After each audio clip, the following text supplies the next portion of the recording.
নমস্কার, welcome to my channel সমস্যা শ্রী শ্রী রাধাকৃষ্ণ গোপাল শ্রীমদ ভগবদ গীতা। আজ 4 জুলাই 2025 আমি বৃহৎ সচিত্র আদি সৃষ্টিমাত্র বা সৃষ্টিপুরাণের প্রথম খণ্ডের শ্রীকৃষ্ণ কর্তৃক দেবগণকে পত্নী প্রদানের 32 পৃষ্ঠার কিছু অংশ পাঠ করছি। শ্রী শ্রী সৃষ্টি মহাত্মা কি জয়, শ্রী শ্রী রাধাকৃষ্ণ গোপাল শ্রীমদ ভগবদ গীতা কি জয়।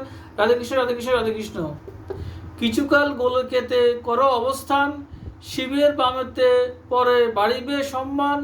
প্রকৃতি প্রধান তুমি সভাকার সার, শিব কার্যে মগ্ন হবে কৈলাস মাঝার। যতদিন ত্রিলোচন না লবে তোমারে, ততদিন থাকো তুমি আমার এ পুরে। মহাদেবে তব শক্তি করিবে অর্পণ, ইচ্ছা হলে তোমাতে আসিবে তা কখন। কল্পশেষে জন্মিবে হয়ে দক্ষ কন্যা, সতী নামে হবে তুমি জগতের মান্না।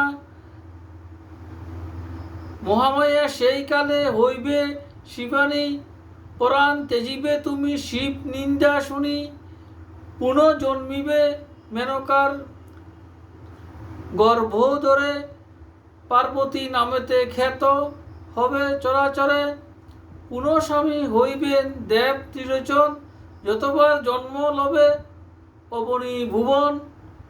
3 লোক ভক্তিভরে পুজিবে তোমারে, জীব জন্তু দেব নর গন্ধর্ব কিন্নরে।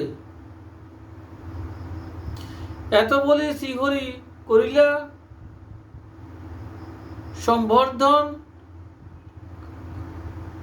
দশাক্ষর মন্ত্র তারে করিলে অর্পণ।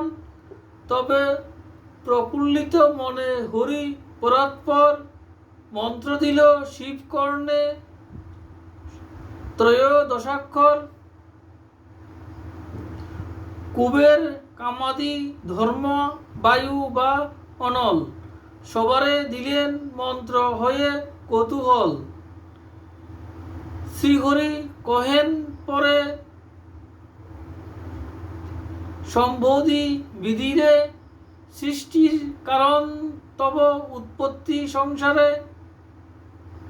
বিধাতা তোমার নাম খ্যাত চরাচর, তপস্যার তুষ্ট করো আমার অন্তর।